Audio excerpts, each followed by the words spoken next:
Olá, olá, excelente dia, excelente tarde, excelente noite para você. Hoje nós vamos falar sobre um problemão que está afetando cerca de 65% da população, segundo estimativas da Associação Brasileira do Sono, que é justamente a dificuldade na hora de dormir, dificuldade para pegar no sono. E muitas dessas pessoas, isto acontece por conta de comorbidades.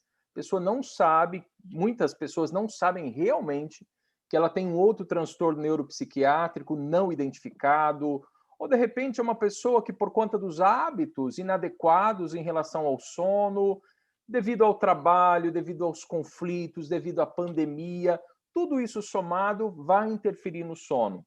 E sabemos que dormir é essencial. E sobre isso, para falar, para conversar um pouco, para bater papo, literalmente, eu estou aqui com uma grande amiga, uma psiquiatra que é referência, a doutora Maria Paula Pelais. Ó, eu vou pegar aqui só para vocês verem um pouco quem é a doutora Maria Paula.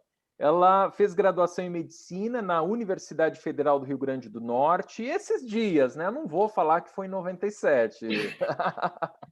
Ela é especialista em anatomia patológica, com área de interesse em neuropatologia e neurooncologia, especialista em psiquiatria, com formação em terapia cognitivo-comportamental. Eu tenho de vibrar aqui, doutora. Atualmente, ela é médica do CAPS 3 e também ela tem um consultório e atende particular, presencial e também online, é isso? Isso mesmo, Ah, ótimo. teleatendimento. Nesse período, tomara que fique, hein? Fica essa Uhum, possibilidade, porque facilita muito, né? E às vezes a pessoa claro. sente confiança em alguém e aí fala, não, eu não atendo online. Aí realmente atrapalha um pouquinho. Que ótimo. E além disso, eu sei que ela está numa pós-graduação em psicopatologia. É isso mesmo, doutora Maria Paula? Não, tudo bem, Em César? psicossomática, Em psicossomática. informática. É isso aí. Fala um pouquinho de você, né? Eu já fiz uma apresentação, mas fala um pouquinho Já. mais aí o que você faz na prática, os desafios que a psiquiatria tem no Brasil e no mundo. Muito preconceito acontece, né? Sem dúvida, César. Bom, primeiro eu quero agradecer a você, tá? Essa apresentação. É, e é isso mesmo, né? Eu procuro. Vocês viram que é uma trajetória multidisciplinar, né? Um não invalida o outro, pelo contrário, vai se somando. E que me trouxe à psiquiatria e agora a uma visão mais sistêmica do indivíduo, né, a partir da psicossomática. E isso eu procuro aplicar no meu dia a dia, no consultório, um trabalho no CAPS, né, juntamente com os meus pacientes, né, fazendo esses acompanhamentos. O grande desafio é desconstruir os estigmas, né, os preconceitos que o indivíduo tem acerca da psiquiatria. Nós estamos em pleno século XXI e a psicofobia ainda tem espaço. Não há um dia que eu não ouça um paciente preocupado. Ontem mesmo que eu atendi uma moça dizendo que ela recebia nomes como Gardenal, Você é 13, né? Achando que é frescura, e todos esses aspectos. É interessante porque a gente está num momento histórico de mudança de paradigmas, mas isso está tão enraizado que mesmo que a pessoa, por uma visão politicamente correta, queira dizer que entende isso como natural, ainda assim tem suas reservas. É bom para os outros, mas para mim não, eu não preciso, né? Então, basicamente é isso, César.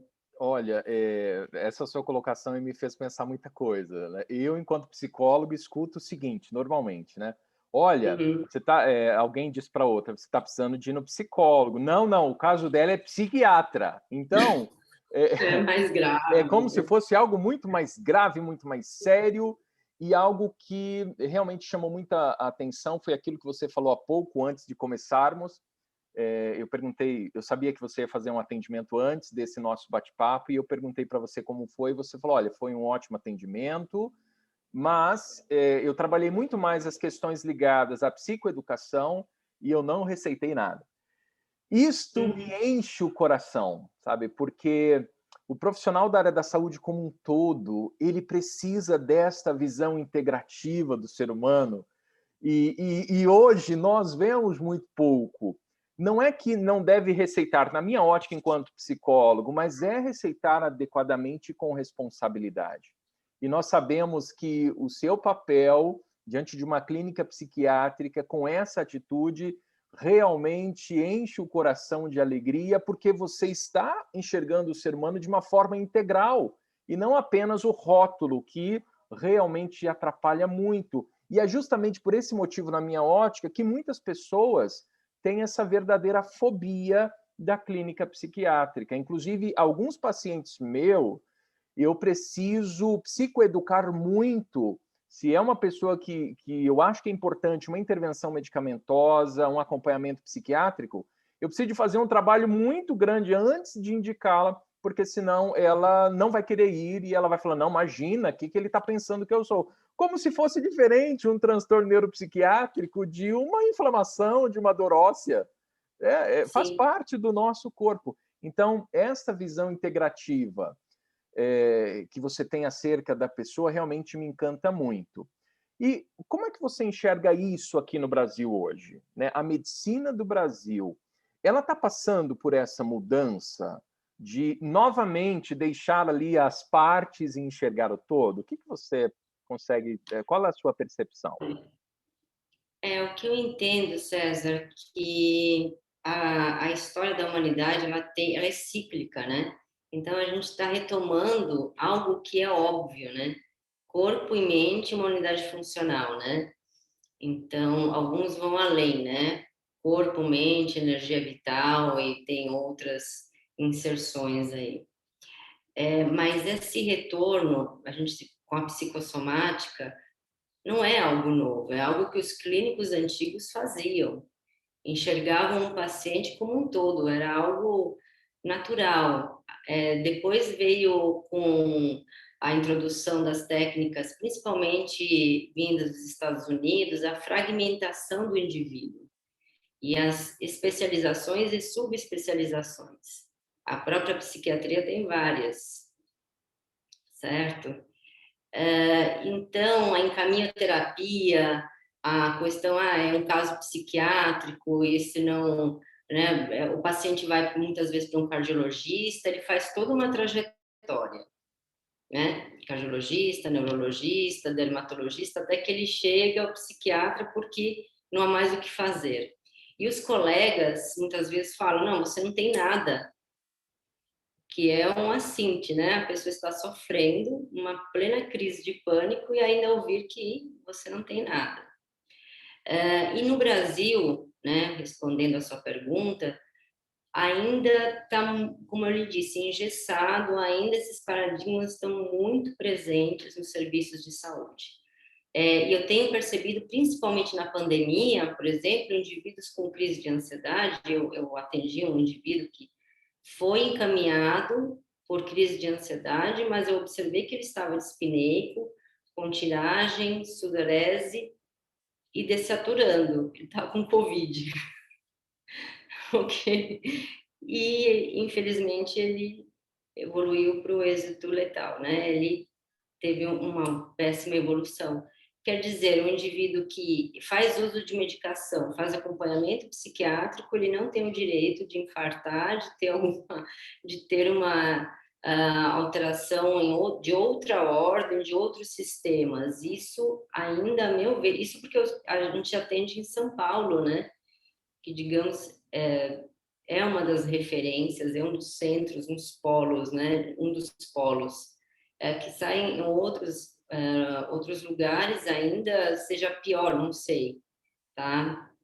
Mas é isso, o momento, a minha percepção em relação ao Brasil e no mundo também é muito próximo disso, viu? Ainda é muito próximo. Realmente é uma pena, mas que bom que temos aí excelentes profissionais que Uhum. estão realmente tendo essa preocupação. E eu acho extremamente importante. Há uns 2 anos, eu tive contato com um paciente que foi me procurar, pânico, né? As queixas de pânico e de ansiedade. E eu percebi que ele realmente tinha o transtorno era muito refratário, muito. E eu comecei a buscar, né, por uma boa entrevista, um bate-papo, anamnese, até chamei mãe no consultório, porque ele não tinha muitas lembranças marcadas, enfim. E aí nós percebemos que isso o acompanhava desde a primeira infância. E aí eu me lembrei de uma das aulas de psicofisiologia lá da faculdade, que existe a possibilidade de uma pessoa nascer com um nervinho a mais lá na área cardíaca. Legal, eu me lembrei, eu falei, olha, eu vou te encaminhar para um cardiologista, eu vou fazer uma carta, você leva para ele. Eu sei que existe um exame que faz para detectar, né, essa anormalidade elétrica, e aí o médico detectou esse nervinho que estava a mais, e ele já fez um exame, uma ablação e cauterizou. Final das contas, ele saiu daquele espaço, ele falou, olha, quando eu saí de lá, eu já me senti uma nova pessoa. Então, uma questão fisiológica que tem aí uma correspondência psíquica, e isto, ao longo de toda a vida, fez com que o quadro piorasse, e ele falou, olha, eu pensei diversas vezes em suicídio. Então, se nós não buscarmos uma visão mais integrativa do ser humano, realmente vai ficar difícil. Mas vamos retornar aí para o nosso bate-papo, né? Claro. Então, nós sabemos que existe uma estimativa que atesta que 15% das pessoas das grandes cidades, elas têm insônia, transtorno de insônia. Isso significa que numa cidade como São Paulo, nós temos aí quase 2 milhões de pessoas com este distúrbio. Se considerarmos aí que todas as pessoas que apresentam reclamações sobre o sono, como dificuldade para dormir 1 ou 2 vezes na semana, ou uma acorda e tem dificuldade para voltar a dormir, ou acorda mais cedo, tem sonolência durante o dia, isso nós sabemos que pode chegar para 70% de maneira especial depois da pandemia. Inclusive, a Associação Brasileira do Sono está fazendo uma pesquisa para detectar exatamente isso. Se você que está nos acompanhando, e se você assistir esse bate-papo e quiser ir lá no site para saber se essa entrevista ainda está valendo, você pode visitar absono.com.br. E nós sabemos, inclusive, a doutora Maria Paula está aqui, ela, sem dúvida nenhuma, tem muito mais experiência que eu nisso, que entre as diversas técnicas possíveis para o tratamento da insônia, nós temos as técnicas medicamentosas, mas temos outras também, como, por exemplo, uma das especializações da doutora Maria Paula, que inclusive eu também o tenho, que é terapia cognitivo-comportamental e também outras técnicas complementares, como medicação, mindfulness. E muitas das pessoas, por não conhecer, ou de repente por ficar pingando aí num profissional, no outro profissional, acabam usando medicação. E o pior é quando isso acontece sem o acompanhamento médico. Então, eu costumo falar que estamos vivendo uma pandemia das pílulas mágicas, onde a pessoa acredita que basta tomar uma pílula ali e está tudo resolvido. Na sua prática, como você percebe essas questões? Será que a pessoa quer simplesmente uma pílula para resolver o problema e no ano que vem eu volto, ou quando precisar de pegar a receita eu volto? Ou ela quer realmente uma mudança interna duradoura? Olha, isso é muito variável, claro, né? A gente não pode generalizar, mas a gente precisa lembrar que nós estamos numa sociedade do imediatismo, em que as coisas precisam ser resolvidas. Até o fato do elevador demorar um pouco mais, a gente já começa a apertar várias vezes o botãozinho, porque parece que a gente não consegue esperar 10 segundos civilizadamente, né?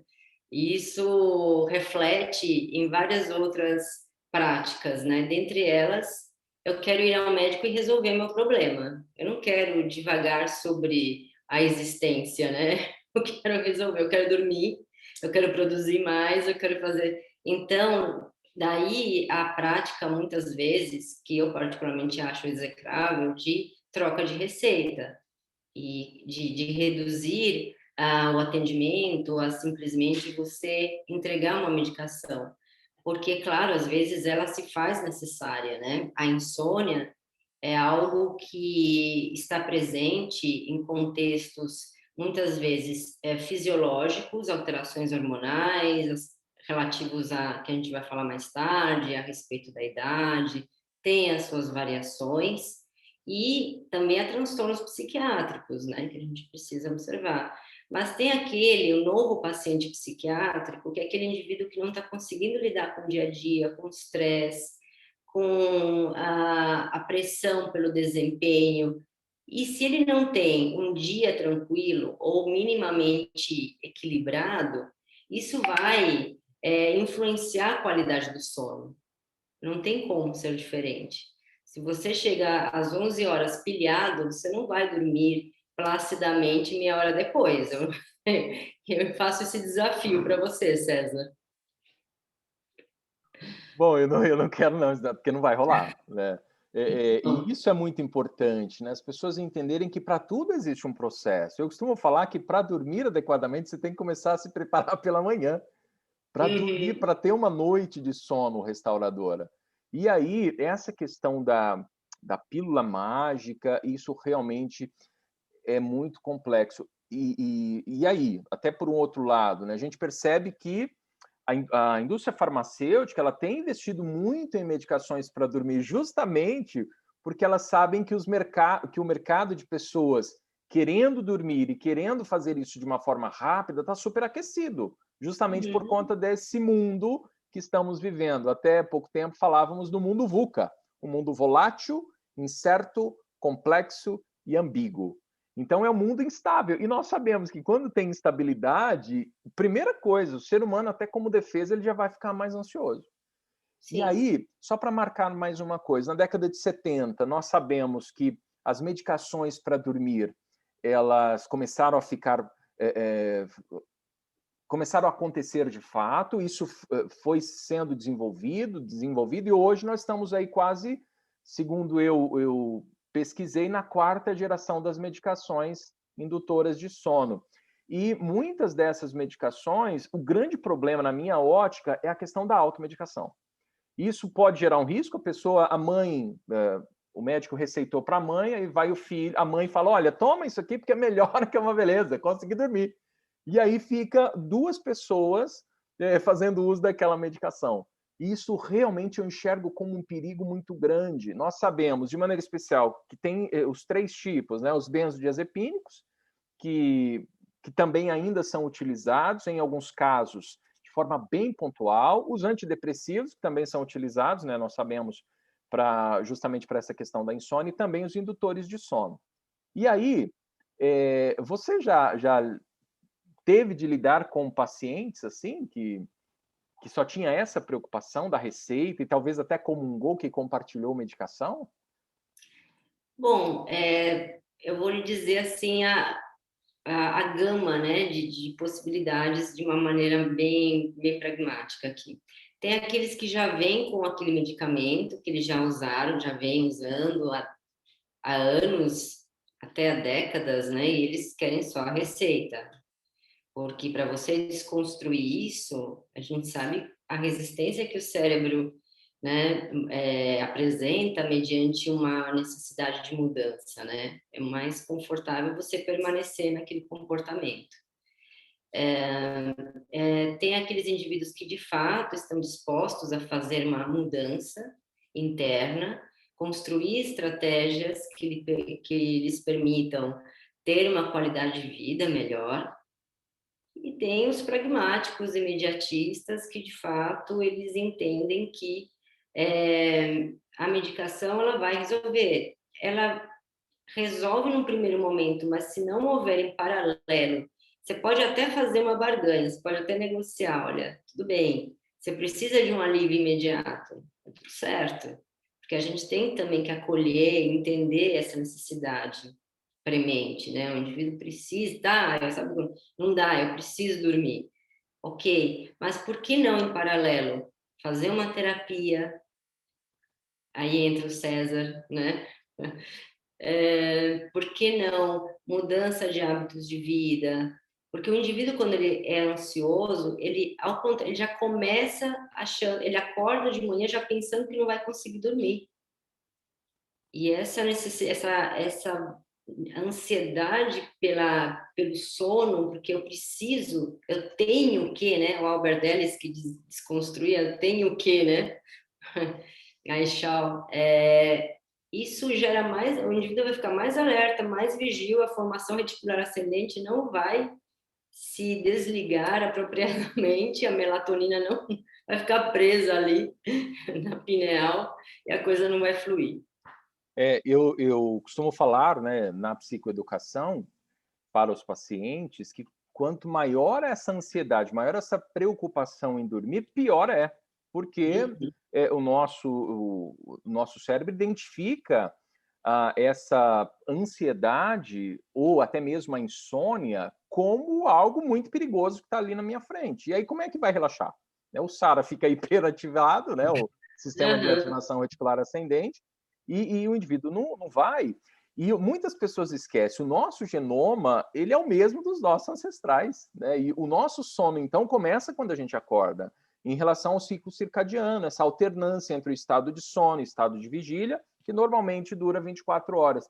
Eu estava lendo um artigo recentemente, com muito custo, né? Porque eu entendo quase nada de francês e é em francês, e estava dizendo o seguinte, que o ciclo do homem, ele é 24 horas marcado, mas o da mulher é um pouquinho menos. Isso me chamou muita atenção, por, por isso muitas mulheres, obviamente por conta do excesso, mulheres multitarefas, excesso de atividades, acaba tendo um sono mais cedo. E olha, quantidade de relacionamentos que entram em conflito por isso, hein? Porque o homem, à noite, ele tem esse cansaço um pouco mais estendido, e da mulher não. Ela tem esse cansaço, até mesmo por conta do ritmo do ciclo circadiano antes. Isso pode dar vários conflitos de relacionamento também. Você tem encontrado isso na clínica, esses conflitos, por conta de funcionamento?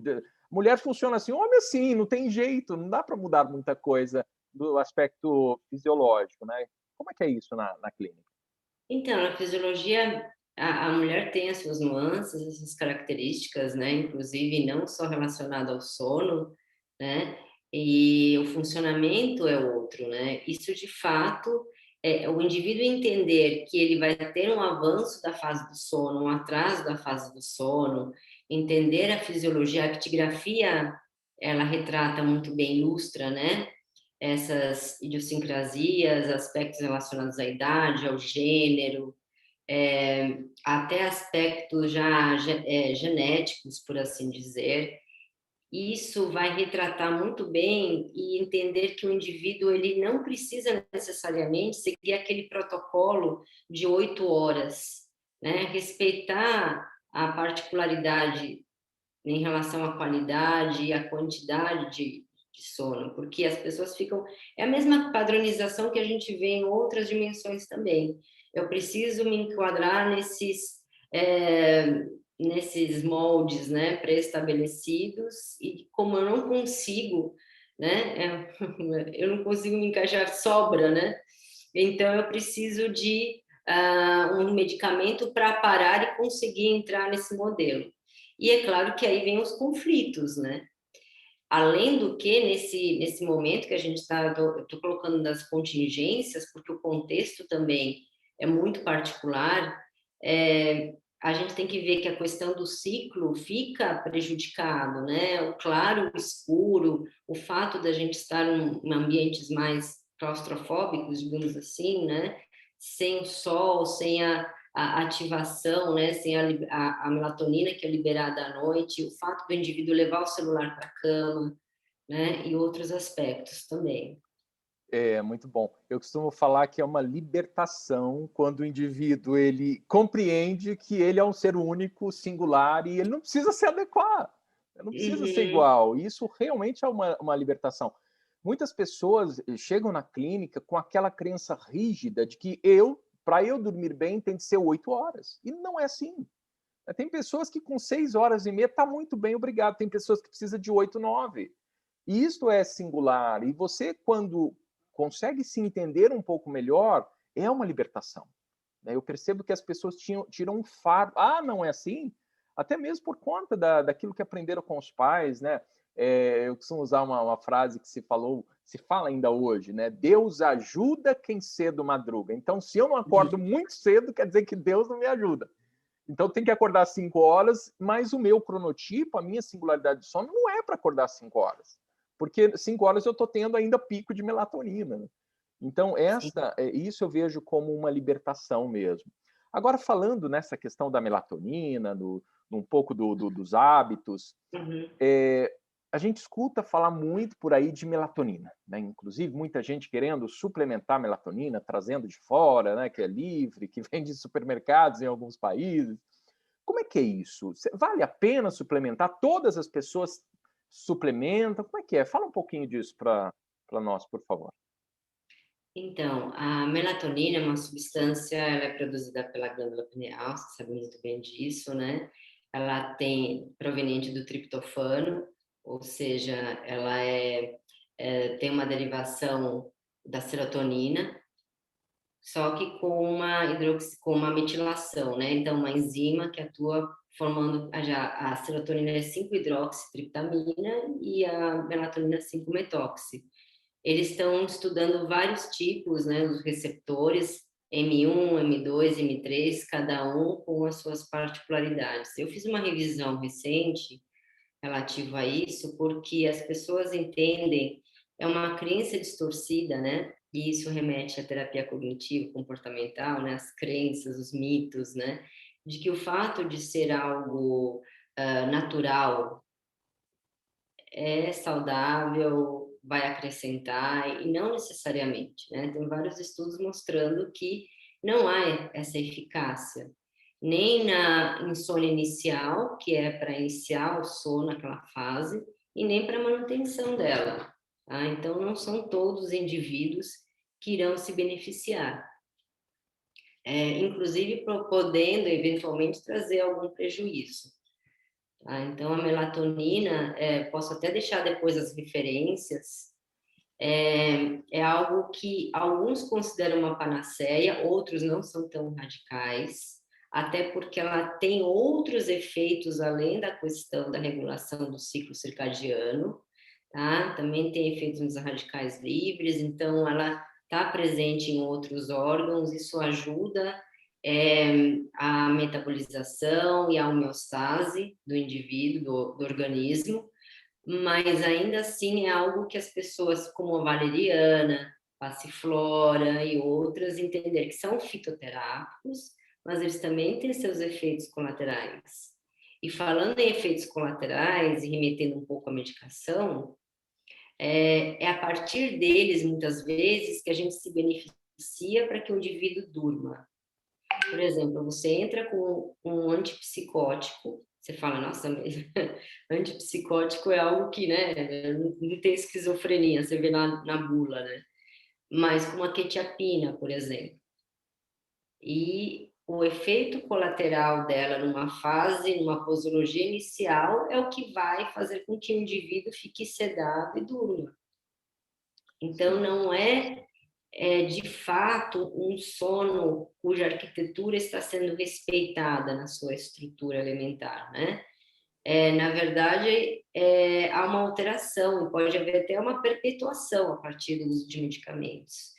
A mirtazapina é um outro também que a gente aproveita o efeito colateral, né? A melatonina é o grande boom, né? Se revelou agora, ela está perdendo porque as evidências mostram de que ela não é. Tanto que outros derivados, como a agomelatina, têm sido usados porque há uma relação com a depressão. E aí a gente poderia até discorrer mais. É, Esse é um... isso eu acho muito interessante. Inclusive, eu estava lendo um artigo, estava indicando a melatonina, obviamente, com acompanhamento, para quem Uhum. tem dor de cabeça frequente, né? Que tem Sim. ali e uma dosagem muito pequenininha, porque tem gente que vai tomar, parece que é tomar banho de melatonina, né? Como se fosse Uhum. resolver, e não vai. Então, ficou muito claro, cada indivíduo é um indivíduo, mas nós sabemos que no decorrer dos anos, né, vai passando os anos, nós sabemos que a glândula pineal ela meio que vai atrofiando um pouquinho e vai diminuir a produção de melatonina. existe, nestes casos, uma possibilidade com acompanhamento da indicação da melatonina, por exemplo, lá para os setênios, né, para os idosos, isso é assim mesmo? Sim, nesses casos há um benefício, porque o indivíduo ele passa a produzir menos, há uma atrofia, né, da glândula. Isso faz com que haja, tanto é que os indivíduos eles têm mais depressão, mediante dias nublados no inverno, porque o ciclo, a regulação do ciclo está prejudicada, justamente atrelada à produção de melatonina. E nesses casos há uma reposição, mas daquilo que está insuficiente, que o organismo já não produz tão bem. Isso é diferente de um indivíduo adolescente que vai para a balada e toma uma melatonina depois do energético. Aí é outra história, né? Então, claro que todo medicamento, seja ele da medicina alopática ou não, medicamento no sentido de fazer, de instituir um tratamento que vai ter uma reconfiguração química cerebral e que vai atuar em receptores ou diretamente, que a melatonina não necessariamente atua através de receptores, vai ajudar o indivíduo, junto com a psicoeducação, junto com outras intervenções. Muito bom. Já que estamos aí nessa questão da suplementação, eu vejo um outro perigo, e eu tenho dito isso, que é a suplementação de triptofano, suplementação de 5-HTP, que já é o triptofano quebradinho, né? E Uhum. isto eu costumo ver como um risco e não resolve. A pessoa suplementa o triptofano, mas ela tem uma disbiose, o intestino dela está desregulado, está desequilibrado. Nós sabemos que não vai funcionar, não vai adiantar nada e pode piorar muito, né? Sobre o Uhum. triptofano, essa suplementação, o que você pode falar para a gente também? Olha, o que eu posso lhe dizer é que não é evidências científicas, né? Eu cheguei a ver alguns pacientes que vinham com o exame laboratorial para aferir a dosagem sérica, a dosagem sanguínea da serotonina, do 5-HT, né? Do 5-hidroxi triptofano, e a gente observa que realmente não tem nenhuma evidência mostrando, ou mesmo dosar o lítio sem você fazer uso dele, né? São tentativas que a gente, que a ciência, ou pseudociência, ou algumas, né? A gente está com tanta informação que às vezes é difícil fazer um screening, né? Do que serve de fato, né? Para nós, né? E eventualmente a pessoa está tão afoita por uma resposta imediata que ela vai procurar alternativas várias que não dependam de uma mudança interna, mas que sejam trazidas pelo outro. Então, se eu não consigo dormir é porque o médico não acertou na medicação. Ou se eu não consigo dormir é porque essas técnicas que o terapeuta está me passando não servem para nada. Ou se eu não consigo emagrecer, aquele nutrólogo não está com essa bola toda. E olha que eu gastei uma fortuna. Você viu? Não é assim, não é ir ao supermercado e comprar saúde. Você precisa ter essa atitude, né, no sentido de se comprometer, de se responsabilizar em parceria com um profissional que possa te ajudar. Tá bom? Fazer saúde é ativo, né? Não é passivo. Você tem de Exatamente. produzir saúde, e isso é custoso, né? Já que queremos É. tudo de bandeja. Uma outra curiosidade, e aqui realmente é uma curiosidade minha, no consultório, vez ou outra, eu encontro algumas pessoas que têm um ciúme do transtorno dela. Então, não, isso acontece, não, é porque eu sou ansioso. Não, eu sou ansioso, sempre você, ninguém tira isso de mim. É como se fosse ali um animalzinho de estimação dela, e ela não quisesse se desprender disso. Na clínica psiquiátrica, como que é isso? É muito comum. Eu sou border, sou bipolar, sou ansioso. Tem uns que são vários, né? São múltiplos, como diria o Pirandello, né?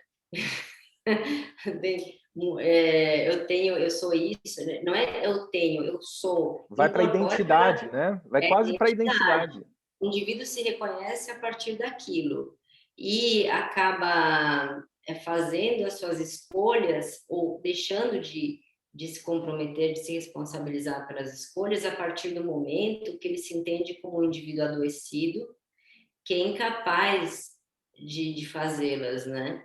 Então, isso é muito comum e é a primeira coisa que eu procuro desconstruir.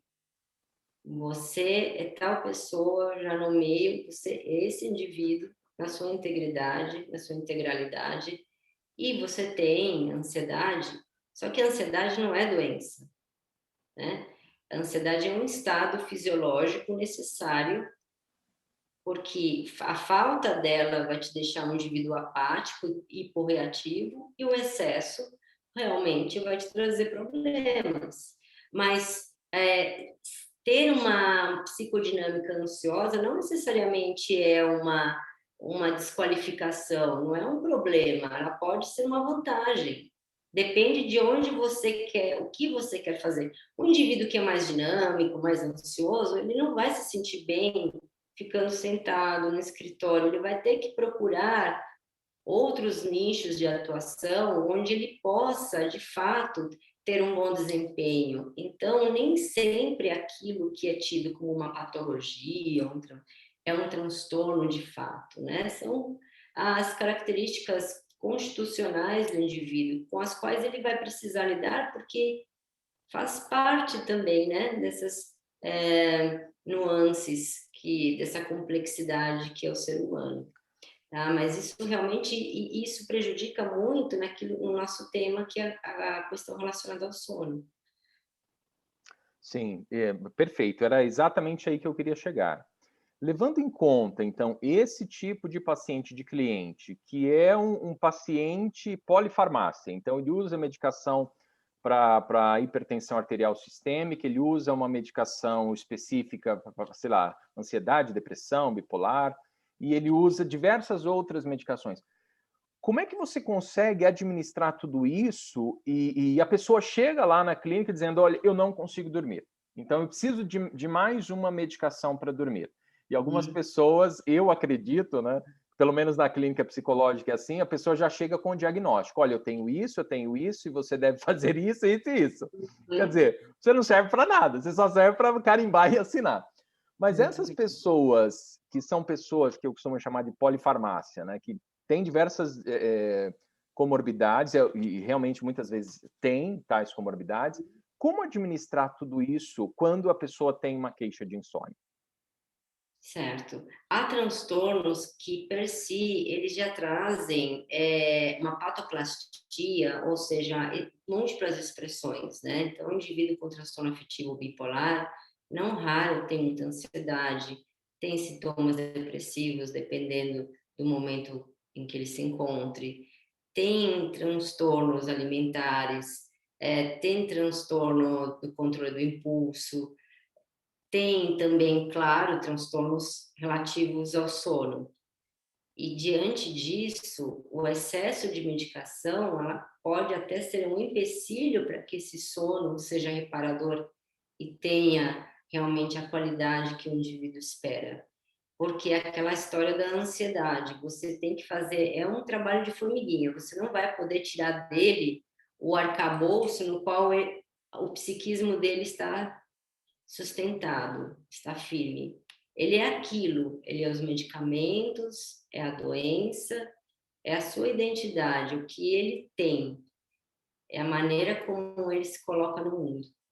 Então, aos poucos, você vai trabalhando a medicamentos. Não dá para ser um medicamento para cada sintoma, senão o indivíduo de fato fica polimedicado, isso acaba interferindo. E não adianta aumentar de eterno uma dose, porque o indivíduo ele vai ficar ansioso, ele não vai conseguir dormir, e no dia seguinte ele vai ficar sedado, ele não vai conseguir fazer nenhuma atividade.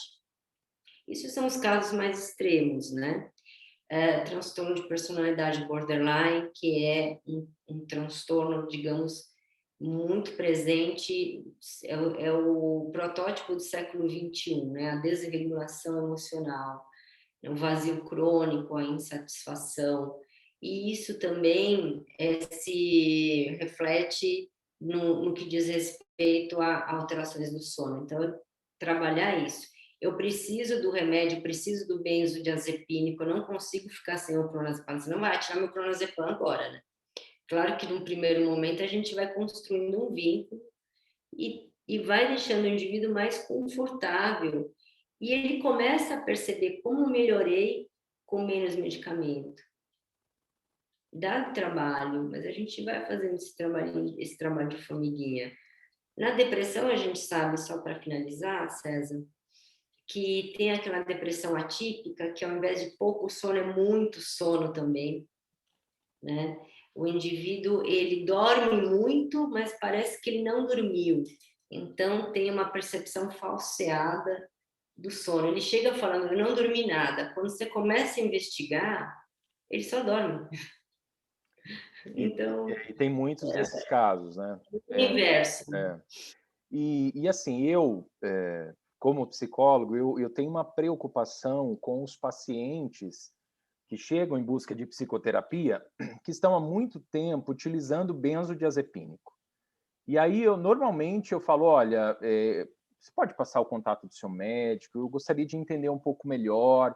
Mas assim, eu não faz parte da minha alçada resolver questões de medicação, mas eu tenho um pouco de preocupação, sobretudo quando eu percebo que talvez, né, bem talvez mesmo, existia outras possibilidades. E aí eu dou uma, realmente eu vou conversar com o médico para entender a psicodinâmica dele, inclusive no uso, na escolha da medicação. Alguns amigos psiquiatras, eles realmente compartilham, eu entendo. Outros, a gente sabe que tá tudo certo, ele vai seguir a vida e fala, olha, faz o seu que eu faço o meu. Isso acontece. Eu penso que seria muito rico essa troca, porque eu vejo o paciente como um projeto. Não dá hoje, eu prefiro atender menos pessoas e atender pessoas realmente como um projeto único do que atender, sei lá, X pessoas por dia, atendendo todo mundo igual ou na mesma base. Você acredita que essa preocupação que eu tenho, de maneira especial, em relação ao uso dos benzos, ela procede ou eu posso dar uma desencanada? Não, na verdade, o benzodiazepínico é um grande, tem sido uma epidemia, né? A gente também não pode demonizá-los. Eles são úteis. É como a diferença entre a droga, entre o medicamento e o veneno é a dose, né? Então, na década de 50, quando eles surgiram, né? Realmente eles deram lugar a uma nova forma, né, de tratamento. Antes eram os barbitúricos, que também eram usados como para o sono, né, para insônia, e eram medicamentos da fenitoína, fenobarbital, bem mais agressivos, digamos assim, né? O clonazepam, o alprazolam, o bromazepam, os benzodiazepínicos, eles têm esse nome por conta da fórmula química do anel, né, de benzeno e das suas propriedades, que eles atuam no receptor que é inibidor do sistema nervoso central, que é o GABA. Eles têm o seu lugar quando bem administrados. O indivíduo que está começando um tratamento, por exemplo, para crise de ansiedade, ele não dá conta, porque a gente sabe que quando nós começamos o tratamento, para regular inclusive o sono, para regular os outros parâmetros, ele vai ter talvez uma piora inicial. Se ele for ansioso, você começa com metade da dose mínima, você não consegue, porque ele vai ficar monitorando as sensações corporais, vai ficar desesperado porque ele está piorando. Então, aquele benzo é abençoado. Ele precisa, de fato, daquele medicamento. Mas você já faz aquele contrato com o terapeuta, né? Olha, eu vou te dar essa medicação enquanto você estiver se adaptando. Depois você não vai mais, você vai prescindir desse medicamento. Se você tiver esse cuidado, ele não vai causar dependência, ele não vai causar os grandes problemas de um indivíduo idoso que faz uso de benzodiazepínico, que perda de equilíbrio, até uma síndrome cerebelar, eventualmente, prejuízo na memória, porque a partir do momento em que você não tem ansiedade, você está hiporreativo, você não registra e você não vai evocar as memórias, né, a memória de trabalho, e por aí vai. Então, a preocupação é extremamente pertinente, não é como é usado, né, a maioria usa, vira um pet, né, vira o benzo é aquilo que se você tira, a pessoa começa, parece que você está querendo fazer mal, né? Então, precisa ter um acordo terapêutico e o alinhamento do psicólogo com o psiquiatra é fundamental, né?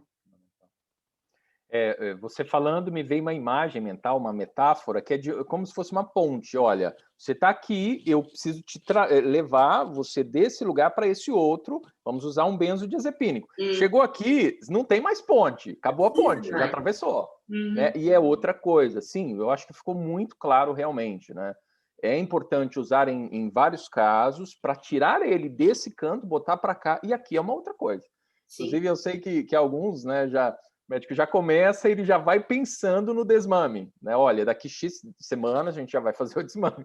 Algumas pessoas que eu já escutei, ela fala, olha, não estou entendendo, sabe? Porque muitas pessoas não sabem o que é o benzodiazepínico, o que é... E a pessoa fala, olha, eu não entendi, porque o médico passou um remédio, olha, muito bom. Olha, maravilhoso.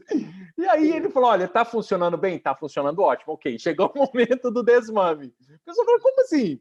Tá funcionando muito bem, né? Eu tô dormindo e tal. Como é que o médico vai tirar? Aí a gente vai ali tentando dar uma explicadinha para que ele entenda o que é o desmame dos benzos. Mas ficou muito claro realmente. Uma pergunta, talvez eu deveria até ter feito antes, mas não me ocorreu na hora, eu vou fazê-la agora. Eu me preocupo muito também com a questão da suplementação, né? E assim, justamente porque as pessoas, não, é natural, é um suplemento, é comida. Inclusive é registrado assim, né? Na Anvisa, é como alimento. E a pessoa, não, é natural. Como se o alimento também não fosse danoso para a gente, né? E aí eu tenho uma preocupação, e hoje estamos vivendo, de novo, uma outra pandemia, que é a da suplementação da vitamina D, do hormônio D. Isso aparece lá para você também? Como é que é isso? Todo mundo querendo vitamina D? Vitamina D, vitamina B, as vitaminas, ômega 3, né?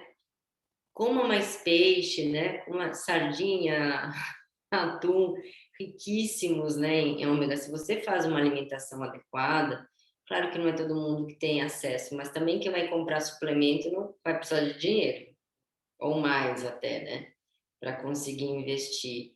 É claro que isso pode ter um viés, César. Em nenhuma especialidade a gente tem que ser flexível e ter um entendimento que se você ouvisse um colega da ortomolecular, ele te diria todos os benefícios dos oligoelementos, te traria os benefícios da suplementação, e um homeopata falaria para você de uma outra abordagem. Então, a gente tem que ser sensato e ser humilde também, de reconhecer que o fato de não ter evidência científica não significa que não funcione.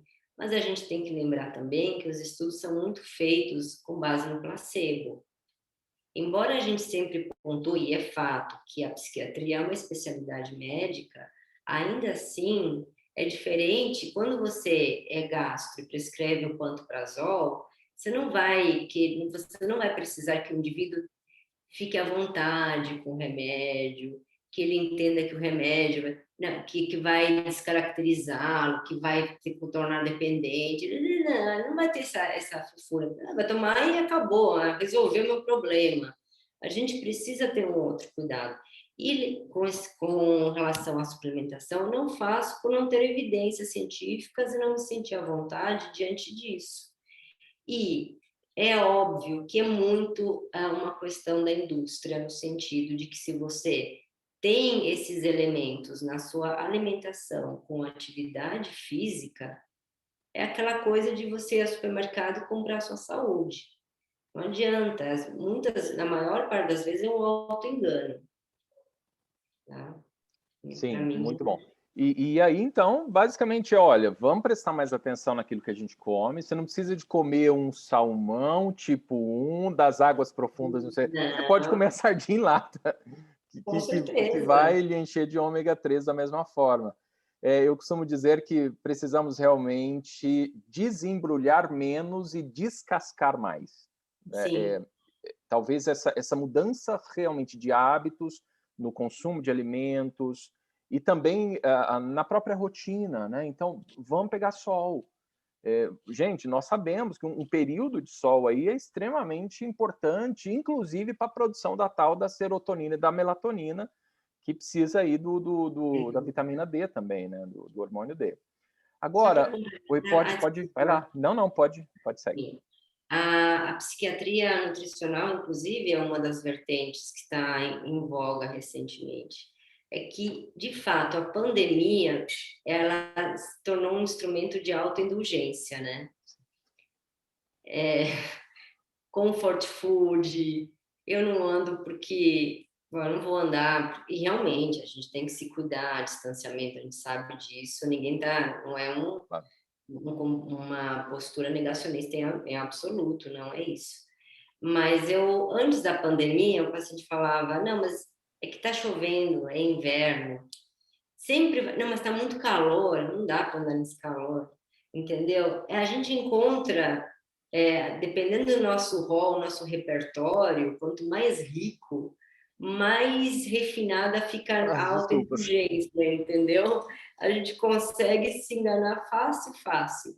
E agora, de fato, né? O pessoal tá lá em casa, tá virando um bando de puff mesmo, né? Imagina, o sono, alteração do ciclo sono-vigília, a turma vendo Netflix amado, claro, que a gente trabalha e tal, mas eu tô só para deixar ele mais leve, né? Mas ainda assim, a rotina totalmente desorganizada, de fato, quem tinha muita gente que estava, tanto que o Brasil tem crescido muito nisso, né? Em termos de atividade física, de conscientização da alimentação e tal. Mas é uma válvula de escape que também tem prejudicado, e daí o aumento do número de pacientes, de indivíduos que procuram terapeuta e psiquiatra. Sim. E quais dicas práticas você daria para quem talvez está trabalhando em casa, é, os apartamentos são cada vez menores, né? Porque as pessoas antes da pandemia só ia para casa para dormir. Então, cada vez menores. Aí hoje, talvez tá lá o parceiro e parceira, ou parceira e parceiro, tanto faz. Tá lá os dois, tá filhos, dois, três filhos, tendo de estudar, tudo junto. O que a gente pode pensar, né, para melhorar um pouco tudo isso, para que as pessoas mantenham uma melhor saúde mental realmente trabalhando em casa? Eu costumo falar que a gente tem que separar o home do office, mesmo estando em casa. Que dicas você daria assim, para as pessoas? Olha, César, é aquela pasteurização, né? Se falam de home office como se fosse o melhor dos mundos. O meu encéfalo funciona assim: casa, lazer e descanso. É assim que funcionava, né? Agora, teleatendimento e tal. Mas eu acho que o mindfulness, a atenção plena, é o que retrata, é o que sintetiza o que a gente precisa fazer.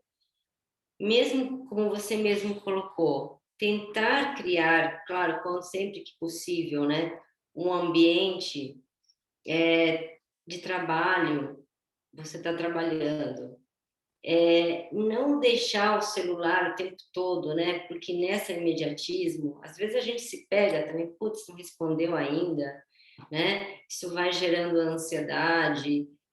Deixar um horário para você, para suas, para os seus contatos, para os seus amigos, fazer uma separação disso. Acabou o atendimento, acabou o trabalho com a empresa, você vai almoçar, mas vivenciar aquele momento, aproveitar ao máximo aquilo que está à sua frente, não se debruçar no prato vendo um celular e tal, porque a gente acaba não fazendo nada direito, a gente acaba não percebendo a nossa vida passa de uma maneira tão efêmera, tão que a gente fala assim, nós estamos quase no mês, estamos em maio praticamente, né? e a gente deixa de viver instantes, olhar para o céu. Eu estou aqui, não dá para perceber, mas eu estou olhando para um céu belíssimo. Só esse olhar já te confere uma tranquilidade maior, fazer uma caminhada. Às vezes o paciente fala assim: ah, mas eu caminho até o trabalho e tal. Eu falo, não, não é isso. É você perceber os seus batimentos cardíacos, a sua respiração, que a gente não valoriza, né? Porque é tudo tão corriqueiro e tão natural e tão espontâneo. E quantas pessoas que não estão conseguindo nem, né, respirar nesse momento, né? Que precisam de um aparelho, né? Precisam de um suporte ventilatório, né? Então, o que eu quero lhe falar, assim, é difícil para todo mundo. Não há uma receita de bolo. Mas se a gente fizer daquele momento a nossa plenitude, porque é isso que nós temos, a gente vai remeter, por exemplo, aquele espaço do quarto. A nossa cama é um lugar de relaxamento.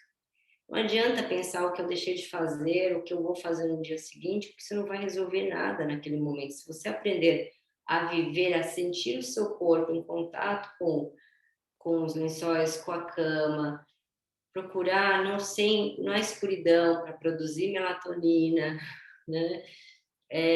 Sem estímulos outros, claro, dentro da medida do possível. Sempre vai ter alguém que vai falar, ah, mas é que a senhora não conhece minha casa, tem criança, cachorro. Sim, dentro daquilo que você consegue fazer.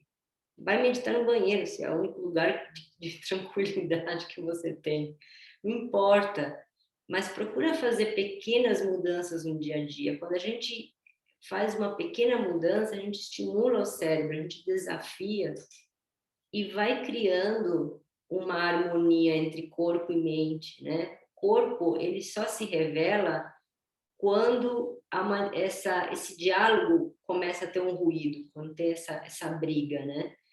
Senão ele é silencioso, a gente nem percebe que tem um corpo, né? A linguagem, a expressão do corpo são sintomas, tanto em relação ao sono, em relação a tantos outros, né?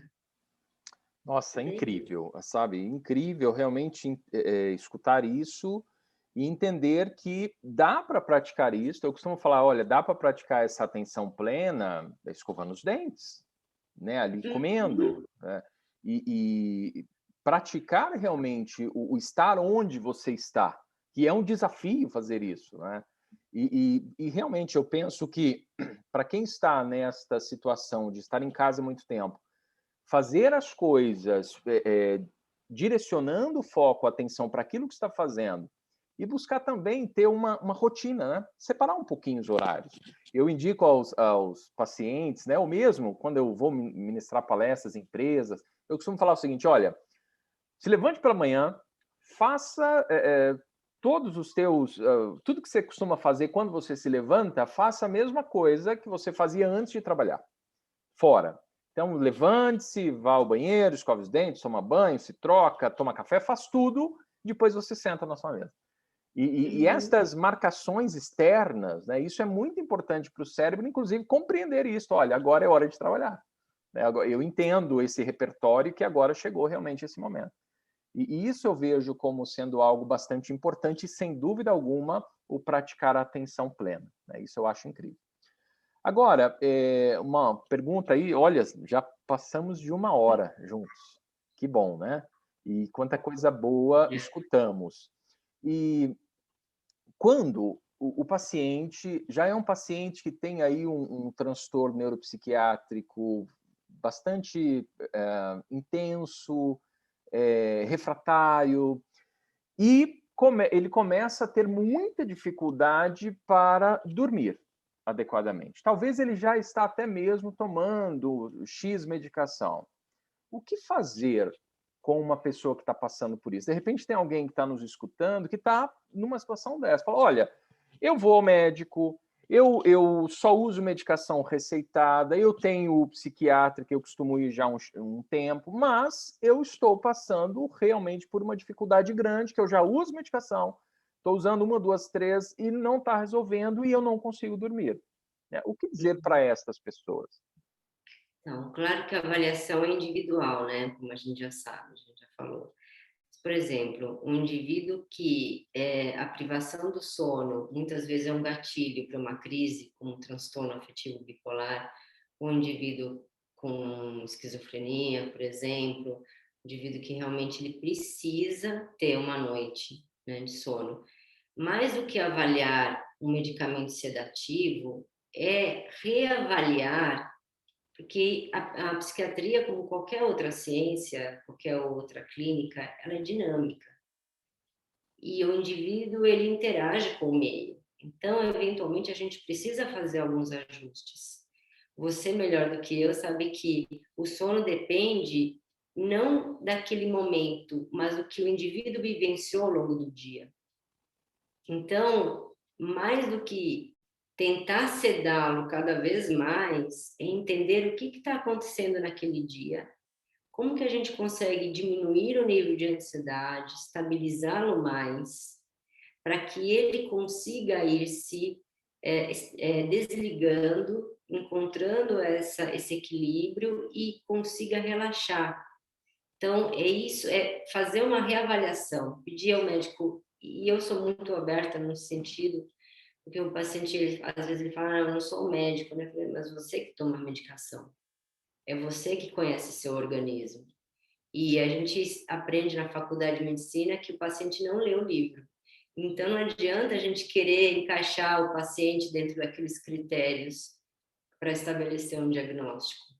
O que serve para um, serve para outro. Então, o que está errado? Vamos reajustar, vamos observar, vamos trabalhar mais. Quais são, a maior parte das vezes, o que deixa, ou o indivíduo está em hipomania ou mania, e você precisa estabilizá-lo mais. Se ele estiver nesse estado, não é nem que ele não consegue, ele não precisa dormir, ele sente que ele tem muita energia e que o sono é algo secundário para ele. Então, trabalhar a mania, se você não trabalha a mania, você pode usar um medicamento mais power que ele não vai conseguir dormir. Ele vai ficar de ressaca no dia seguinte, tá? Então, eu acho que é, mais uma vez, você saber que nada sabe, né? Leia-se Sócrates, né? No sentido de o que está errado? Alguma coisa está errada. O paciente está comprometido, ele tem o terapeuta, ele tem o tratamento com o psiquiatra. Vamos parar e pensar o que está errado nessa dinâmica? Porque a gente também precisa entender. Às vezes a gente traz para o paciente uma responsabilidade no sentido de se proteger também e não aceitar que pode ser um erro nosso, por que não? Então, para e pensa, não, isso não está funcionando, independente de todo o seu arsenal, todo o seu conhecimento teórico. Então, eu diria isso, para esses pacientes, fale com o seu médico, converse com ele, vamos tentar resolver, vamos tentar ajustar o que não está funcionando. Muito Tá? bom, muito bom. Recentemente eu li um artigo também que ele estava dizendo o seguinte: alguns pacientes com uma depressão muito persistente, difícil, o psiquiatra utiliza tal medicação, não resolve. Para estes pacientes, seria muito importante, se ele tem queixa do sono, solicitar um exame de polissonografia, porque nós sabemos que em alguns casos a apneia do sono ela pode gerar, inclusive, estes sintomas que têm uma ligação direta com a depressão. O que você pode nos trazer dessa associação apneia do sono e depressão? Bom, a síndrome obstrutiva da apneia do sono, ela realmente é subdiagnosticada, até talvez pela falta de acesso aos exames, né, a polissonografia. Então, o indivíduo que ele tem aquelas microapneias ao longo da noite, ele, às vezes imperceptíveis para ele, né, mais perceptíveis pelo outro, né, muitas vezes o indivíduo ronca, é aquele sono agitado, né, isso faz com que ele tenha sonolência diurna, irritabilidade, a memória também está prejudicada, a concentração, a atenção. E tudo isso vai trazendo um desgaste, muitas vezes levando a um estado, se não um transtorno depressivo, mas a sintomas depressivos, porque o indivíduo ele está sempre cansado o tempo todo, como se ele não tivesse dormido. É o tal do sono, porque a insônia ela não se configura pela falta de sono, mas também pela falta de um sono reparador, de uma qualidade adequada, né? Então é importante sim ficar atento. Você vê um indivíduo, às vezes não com aquele sobrepeso que chame a atenção, mas com aquele fenótipo na região cervical, pescoço curto, aquela fisionomia, ele vai realmente trazendo para você alguns indícios, independente disso, claro que a gente pode pedir sim, que fale exatamente isso. Eu tenho que ficar, eu fico cochilando, eu estou trabalhando, mas é como se eu não tivesse dormido. Eu dormi bem, doutor, eu consegui dormir bem e tal. Então, ele nem, às vezes, nem reclama, né? Mas eu estou cansado, estou irritado, às vezes bato o carro também é responsável muitas vezes por acidentes, né? Isso também é para a saúde pública, é algo muito importante, né? Principalmente se o indivíduo for, por exemplo, um motorista profissional, né? Imagina, então, que fica o dia todo sentado, às vezes come no carro mesmo, e tem uma apneia do sono, e aí imagina a bagunça que não é, né? Então, é extremamente importante. Eu sempre indico, acho que é muito importante o indivíduo ter acesso a esses exames, porque uma coisa não exclui a outra. Ele pode ser ansioso, ele pode ter depressão e, eventualmente, também, e aquilo acaba passando, né? Sendo subestimado. Muito bom. Eu realmente, sempre que tenho um paciente com essa queixa, e eu percebo, né, homem, nós sabemos que tem aí uma probabilidade maior, a mulher também mais à frente ali, ela tem. Uhum. Nós sabemos que tem uma ligação também com a questão da flacidez, que é natural, né, com o passar do tempo, e Uhum. obesidade. Eu não sou médico, não sou fisioterapeuta, mas eu, normalmente, quando eu tenho essa percepção, eu faço ali meio que um exame ali do Malampate para entender como é que está o espaço aí dentro, né? Não vou Não, avaliar, não vou... De longe ali eu peço, porque... e a batata é impressionante. sim. Isso aconteceu, não tem espaço para passar o oxigênio, né? E a pessoa pode, inclusive, infartar e ter tantos outros problemas de saúde, Também, né? sem dúvida, E, sem dúvida. enfim, eu gostaria agora que você trouxesse um pouquinho mais ainda dessa questão, né? Psiquiatria. Por muito tempo, as pessoas com fobia, com preconceito, e hoje a psiquiatria tem se mostrado uma clínica extremamente ativa, com profissionais, muitos profissionais gabaritados, sabedores daquilo que estão fazendo, e a gente precisa baixar esse preconceito em relação à psiquiatria, né? Hoje eu vejo que a psicologia, por um tempo, era status, né, fazer psicoterapia, depois não, depois quem faz psicoterapia também é coisa de maluco, como se Uhum. cada um de nós não tivéssemos, né, um pedacinho desse Oh. maluco. E agora eu enxergo que a psicoterapia, de novo, ela veio com essa necessidade. Mas, impulsionado pela pandemia, eu vejo sim que a psiquiatria precisa ainda marcar com mais eficiência o seu espaço, retirando este rótulo, né? O que você pode nos deixar sobre isso? Bom, o que eu posso lhe dizer é o seguinte, a gente não pode querer impor as coisas, né? O processo é natural. Então, a gente conhece alguns, sei lá, na história da humanidade, você impor democracia a partir das guerras, né? Impor respeito através de atitudes ditatoriais. Não adianta a gente falar, não, você precisa, porque não tem nada a ver, não. Isso é uma mudança gradual que vai se fazendo com o quê? Com a educação, com o entendimento. A fonte geradora de preconceito é a ignorância, é a falta de conhecimento.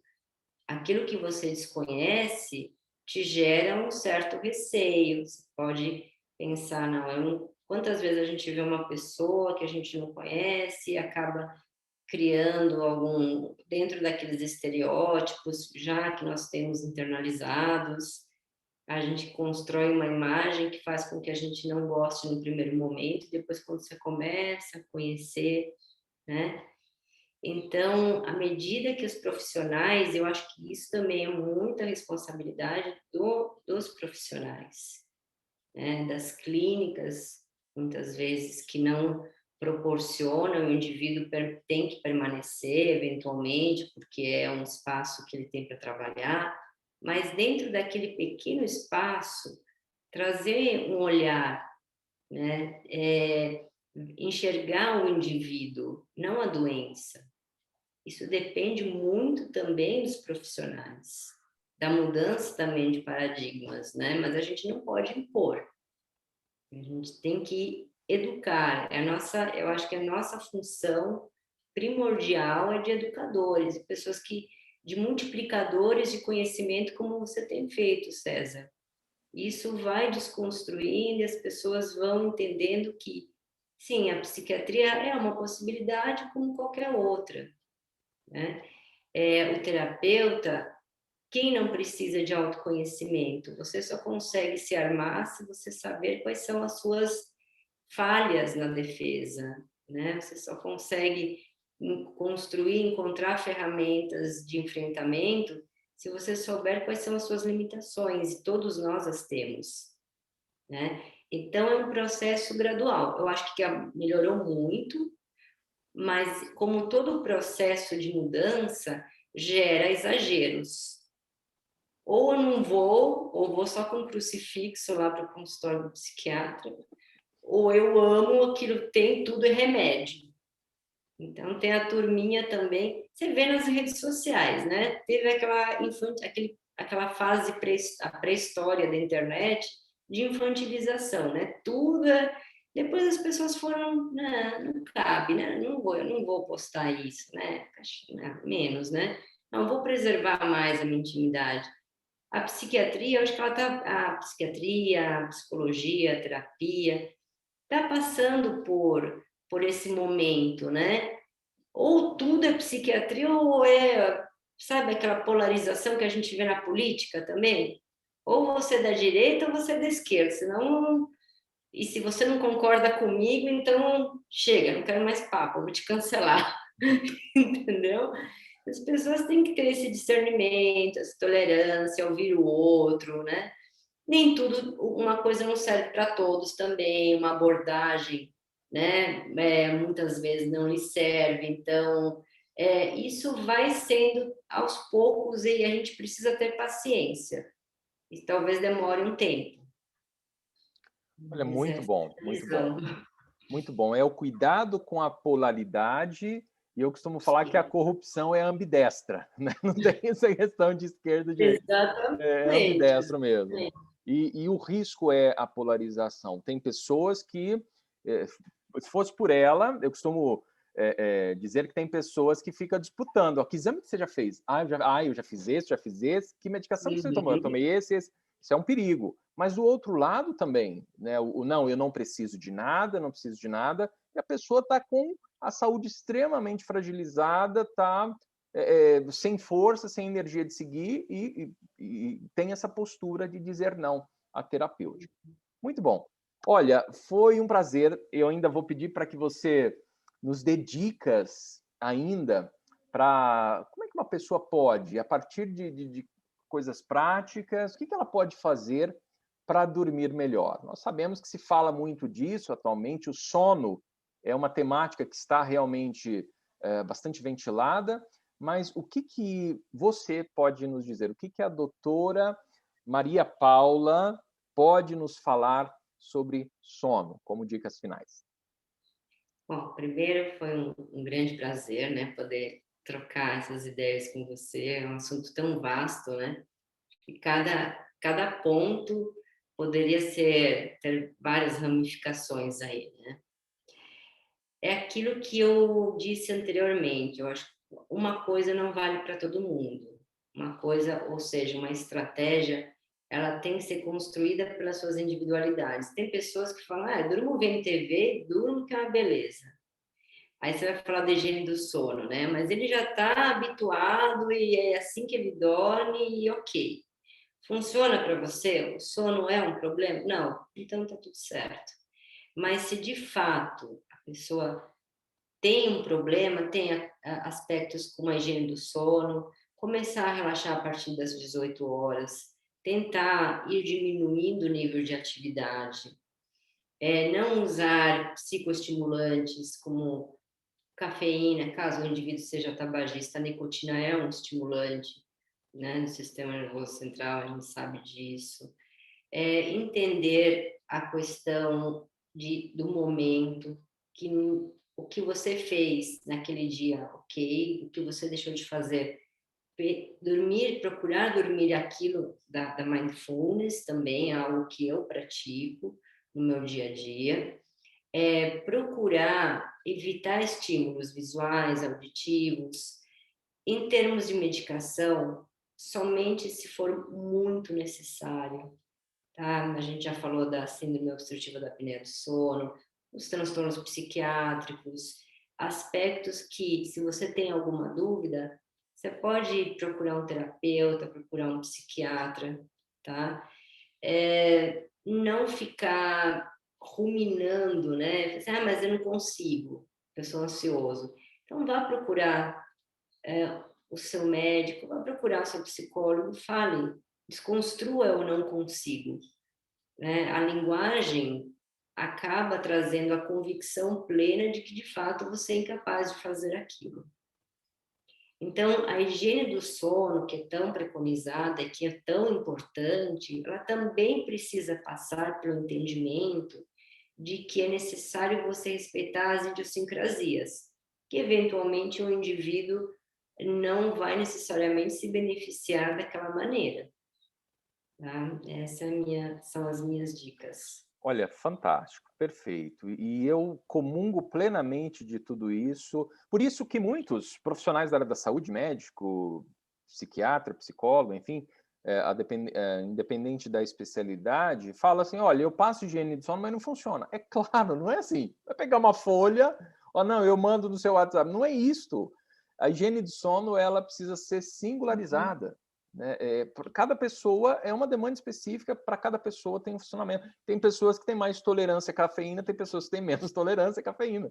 E isso tem que ficar muito claro, né? A individualização. Olha, foi um bate-papo incrível. Eu ficaria o dia inteiro aqui conversando com você, realmente muito agradável. Gostaria de deixar aqui o seu contato. Você tem um site que é o www.dra de doutora, né? DRAMP de Maria Paula Pelais psiquiatria.com. É isso, né? Isso mesmo, lá tem todas as Tá. informações. Ótimo, eu vou deixar aqui o site embaixo para que as pessoas tenham acesso. Entre lá, conheça melhor a doutora Maria Paula, e eu não tenho dúvidas que você vai ter nela uma profissional referência para a sua demanda. E o melhor, ela está atuando com teleatendimento, né? Telemedicina. Então, independente do lugar que você está, você pode passar aí pelos atendimentos com a doutora Maria Paula. Então, agradeço muito, espero que tenhamos outras oportunidades para conversar de uma forma mais detalhada, né? Hoje realmente foi essa introdução, esse brainstorm mesmo, mas vamos conversar mais de forma mais detalhada sobre outros assuntos. A gente vai dissecando. Muito obrigado, gratidão imensa e até uma próxima oportunidade. Tchau, obrigada. Nada, tchau, tchau, eu que agradeço.